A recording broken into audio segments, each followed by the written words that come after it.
But Brandon, let's move into our next topic, and we're going into the land of football that you love to just sit in, make your home. You make a little pot pie, a little cherry pie, a little apple pie, whatever you want to make. Brandon's making it for you. We're in SEC country for the second segment here in the Primetime Podcast, and we're talking about the Georgia Bulldogs. And Brandon, I don't care if I'm getting ahead of myself with this question, but you being the Alabama fan, resident Alabama fan here on the Primetime Podcast, I'm just going to ask it and be straightforward with you.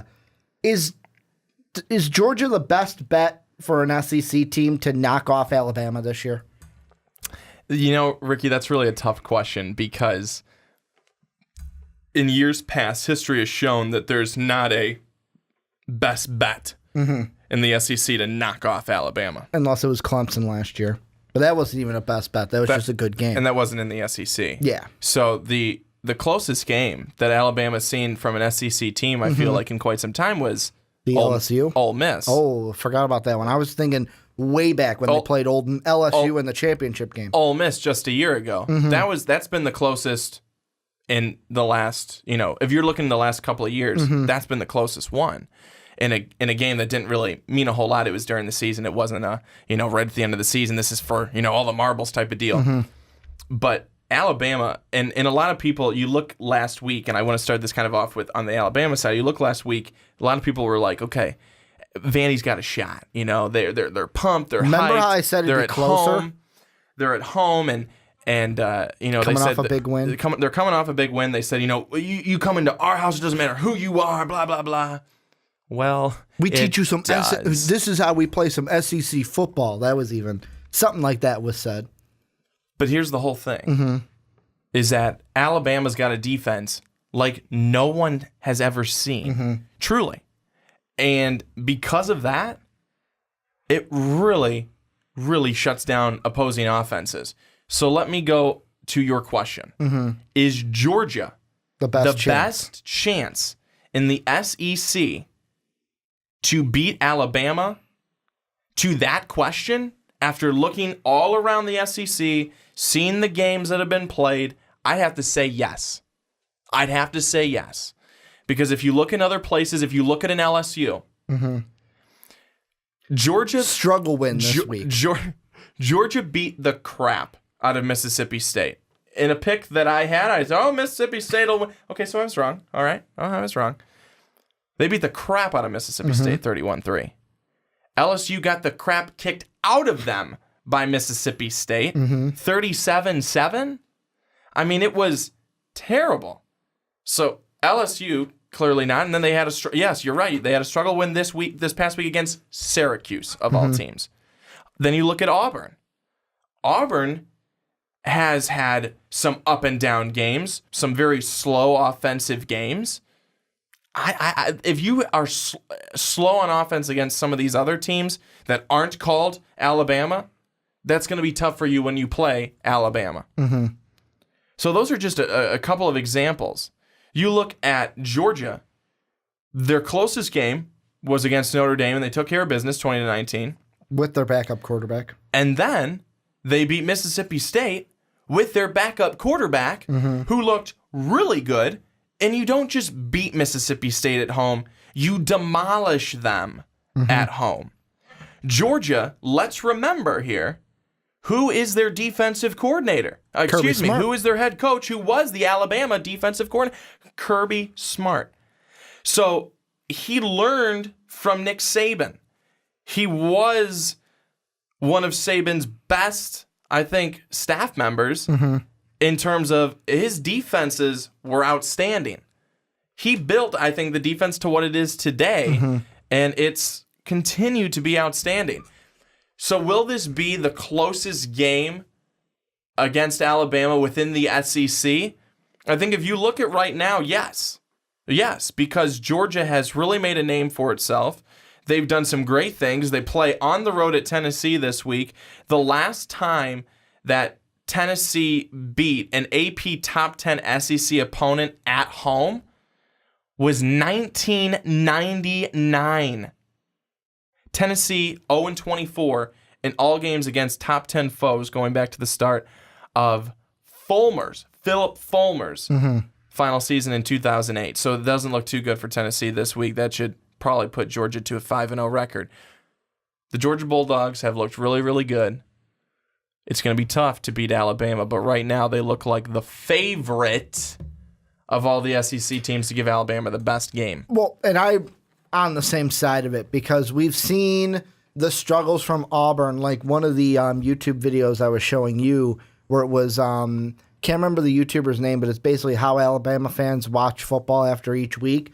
He showed the Auburn score and he goes, man, they're going to think that they're playoff bound now. Going to think that because they beat Mizzou. And the one thing that I think is Auburn doesn't have it this year to compete with Alabama. You look at Ole Miss doesn't. You look at the rest of that side. LSU doesn't. Even on Georgia's side of the ball, Tennessee doesn't have it right now. I feel like Butch Jones, this is the beginning of the end for Butch Jones, especially after that UMass when now he's calling out the fake news about the program and everything. Beginning of the end for Butch Jones. The Florida Gators, more like the Florida Skaters this year, as they've been called by some other people, as they've 2 close wins. Yeah, they got the win, but the last 2 have been close. Georgia, to me, is the best bet. And the reason why I say that is exactly what you brought up. Kirby Smart coming defensive-minded. It's that defense. And I am just going to look at the last game for Alabama in a microcosm because the thing that we've talked about with Alabama, and you have talked ad nauseum until you were blue in the face, is when these running backs get going, this Crimson Tide team is impossible to stop. You have Harris, 3 touchdowns, 150 yards on the ground. You got Bo Scarborough, only 79, but gets into the end zone twice. Even got Brian Robinson Jr. with a touchdown on the ground on 5 carries. However, when you look at Georgia this season, and I know looking at their schedule, Appalachian State and Samford aren't tough opponents. ND and Mississippi State, they're both top 25, so they have a mix. However, you look at them so far through 4 games, 97.3 is the average rushing yards per game that they give up on defense. And to me, that is the most important. If we go even further than that and go per attempt, 3 yards per attempt. That means mathematically, if I'm going off of the average, and I know you can't entirely do that, but we'll do it for this sake, if I run the ball 3 times against this defense, the math tells me that it will be 4th and 1. That is how good this defense has been against the run. And I think that means that this Georgia team, I mean, like I said, you can't take the math and put it on the field. The players got to go out there and play. But this defense is good. This defense is good against the run. And if you can take that away from Alabama, force Jalen Hurts to beat you with his arm and not with his legs, you will have the best bet to win that game. Plus, this Georgia team, like, how many people would think, well, Jacob Eason goes down, the season is over. The season is over. We've got a young freshman at quarterback. But Jake Fromm has come in, and in the short time that he has been in, the Georgia native from Warner Robins, 7 touchdowns, only 1 interception, does not turn the ball over. If you keep those 2 things, don't give Alabama any extra chances, contain that run game, you could have a shot to beat them in any game you play. So now let's just be clear here. The Georgia Bulldogs do not play Alabama on their regular season schedule. This is a hypothetical SEC title game. They do exactly. Yeah. So don't think that we think that Georgia's playing Alabama on their regular season schedule. Thank you for that. Yes, we know that they're not. But when you go through and you look at Georgia so far to where they've been to be 4-0, I think they're the favorite. They're the favorite to win that side. Well, I mean, let's take a look, kind of how we did with our preview. I'll just give away my pick this week for Georgia Tennessee. They're gonna whoop them. And then you've got you don't think Tennessee's gonna do Tennessee things and skate on by? I'm thinking no. Then you've got Vanderbilt on the road at Vandy.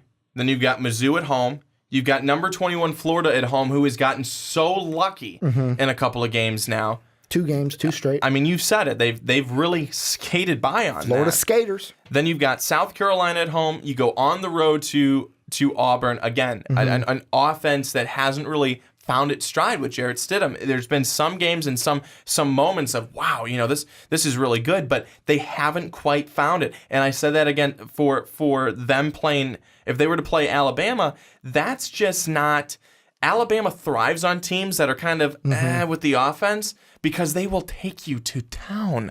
And then Kentucky at home, Kentucky has looked better, and then Georgia Tech to end on the road. So I really think that if you look at all of this, Georgia has a very, very good chance to end the season with just 1, maybe 2 losses and possibly win their side. And then they would, let's be honest, they're going to match up with Alabama. Yeah.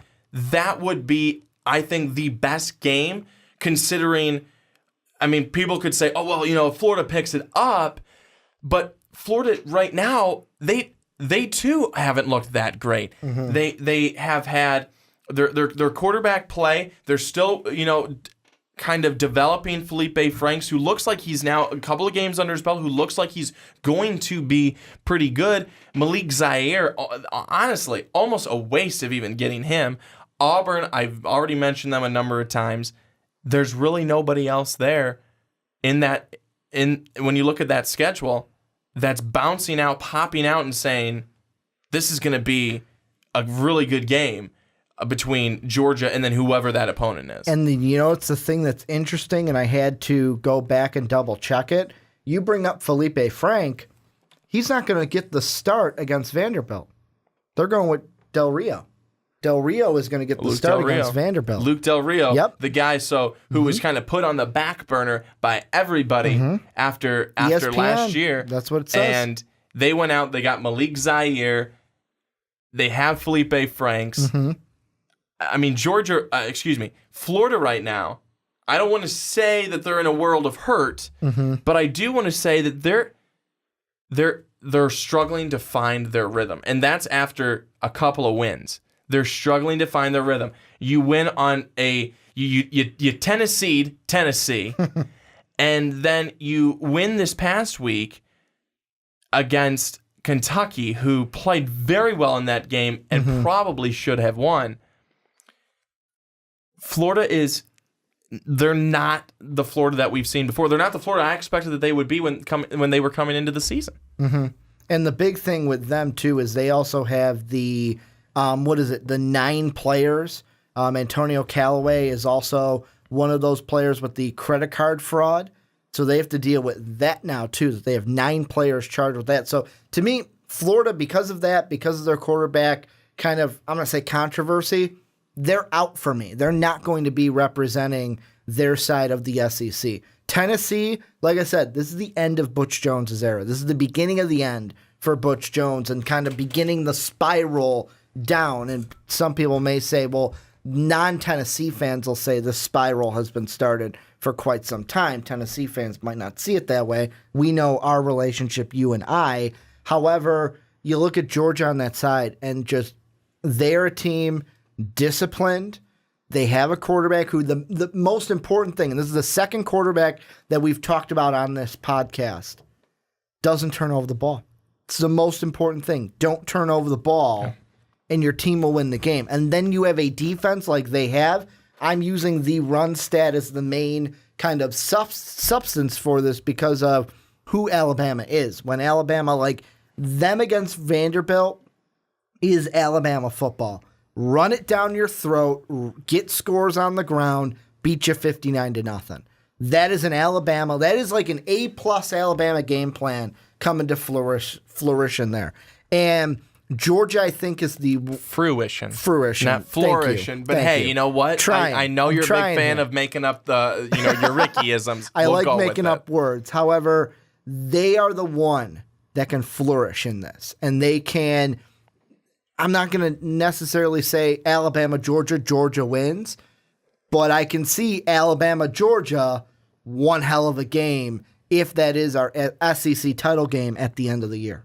No, I would completely agree with you. And let's take a look at a guy that a couple of years ago, before he was injured, we're looking at him going, okay, he's on his way to being in the Heisman ballot. Jacob Eason? No, Nick Chubb. Oh, Nick Chubb. Nick Chubb. A healthy Nick Chubb is a happy Nick Chubb.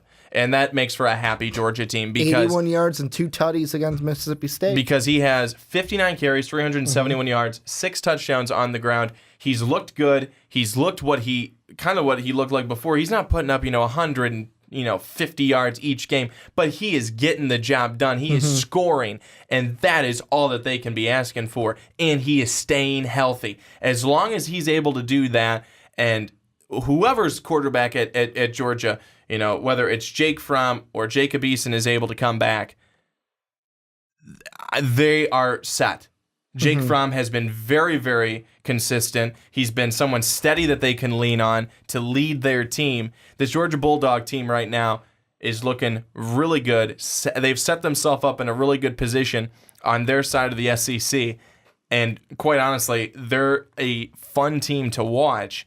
And one team that I probably should not have picked against this past week, but I was riding so high on the other Bulldogs after their big win against LSU. But Georgia clearly showed that they were the better Bulldog in that fight, and they went home victorious and in a big way. I mean, that was a statement game from Georgia because they clearly showed that Mississippi State's good, but we are really good. Well, and I mean, a long time ago, end of April of this year, we had the discussion of, is Jacob Eason primed for a breakout year this season? And the reason why I'm bringing that up is someone recently commented, Alexander Hannon commented on that, and I'm bringing it up because you bring up Eason, where he just said the comment of Eason going to transfer. Meaning, I look at that, and that is basically Fromm ain't losing this job. That's what I'm taking from that comment, is that Alexander believes this is Fromm's job. As long as Georgia's winning, Fromm has the job. I'll ask you, do we see with Georgia late in the year a possibility where if Eason's ready to come back fully, like yes, he is ready to come back, that Georgia goes, you know what? Here you go, Eason. Fromm was just holding your spot. Or do you think Kirby goes, no, you're now the backup. Fromm, we're running with the hot hand right now. Well, I'll be honest with you. If they're getting to late in the season and you get to the point where there's only 2 games left and you're undefeated still, let's say you're undefeated still, or you get to, even 3 games left and you've got that Auburn game on the road at Auburn and Fromm's been playing well for you, it's really hard. I mean, it's really hard to say, okay, Fromm, thanks for being our placeholder. Back to you, Jacob. That is so tough. That's so tough because why do you want to break that rhythm? But at the same time, Eason is your guy, is your starter, but unfortunately, sometimes those plans just change. It's not his fault that he got injured, but then it's also not Fromm's fault that he played well in his time playing during the injury. That is really tough, but I think that it's not necessarily you going with the hot hand. It's you continuing to stick with consistency of someone who's been able to lead the team. That's and Eason, I think, would have to understand that. He'd have to understand that. And the reason I bring that up also is I got a quote here from Kirby Smart. This is via the Telegraph, and this is after today as we're recording this on Tuesday. Kirby Smart said, and I quote, talking about Eason, he did do better Tuesday, I thought. I got to see him in 7-on-7 periods and some of the early periods in practice. He looks better than he did last week, end quote. And I mean, the Telegraph goes on to say that, Fromm is expected, has taken first team reps in practice. He's expected to start Saturday. However, there could be a chance in this next game that they have, especially if they're starting to blow out Tennessee, that they creep in and Eason could enter this game as a backup. That means the timetable is sooner than it would be. And I think Georgia at this point you're in a tricky situation because what do you do? Do you go with the guy who you had so much hope for, obviously won the job in the spring and in the offseason. That's why you named him the starter for game 1. But you can't look at Fromm and just go, hey, thanks for holding the fort down. Now you can go back to the bench, because he's been doing a good job since he's been called into duty since the Eason injury. I just don't know where Georgia should go, because it kind of seems like a good problem to have, by the way. Having two guys that you can plug in there and be confident that you can win a ball game. I have a hard time, although I like Eason, and he's one of, like, if I had to pick the two off of which quarterback I like better, sorry, Fromm, I'm going to pick Jacob Eason. But part of me wants to go, hey, you know what? Fromm's got the hot hand. Keep Fromm in there until he starts to show some mistake, some freshman mistake, and then put Eason in. I don't necessarily know if you want to wait to see if he shows a freshman mistake. I think that what I would probably do, so if Eason's timetable is much sooner, let's say he returns after the Tennessee game and he's playing and he's able and ready to play for the Vanderbilt, I want him to be fully healthy. If he is fully healthy mid-season, so if he's fully healthy, if Eason is fully healthy mid-season, I think that I would go with Eason, because that still gives you plenty of time and stuff like that. But if he's fully healthy towards the end of the season, and you've still been doing well, I would still stick with Fromm. So that kind of really depends on the timetable for me. If you're that late, if you're that deep in, I'd say Fromm. But if we're middle of the season and it's before the Florida game and Eason is fully healthy, fully cleared, ready to go, I'd go with Jacob. So, I mean, and that is one situation that Georgia has to do. It's a good situation because you got two guys that can play the position very well. I want to ask you, though, just kind of any final thoughts, anything you think we missed with Georgia that you want to mention before we get into our last topic before picks in the Nebraska Cornhuskers? They will make things very difficult for the Vols come Saturday. That defense is very, very good. They showed it against Mississippi State, and Nick Fitzgerald had a very tough time. A guy who had really not turned the football over, turned it over twice in the game, and Georgia's defense did such a great job against the run, held them under 200 total rushing yards. This is a really good defense. Tennessee is going to have a struggle. Well, and this is where you guys come in. We're going to turn it on you. Let us know down below what you guys think in the comment section. What do you think about Georgia? First off, are they the best bet to upset the Alabama Crimson Tide if they met in an SEC title game? Also, what do you think about the Jacob Eason and Fromm kind of debate that we were having? If Eason comes back, who would you go with? Would you say, Eason, it's your job again? Or would you be saying, hey, you know what? Eason, you're going to have to take a seat because we're going to ride with the freshman. Let us know what you guys think down below in the comment section.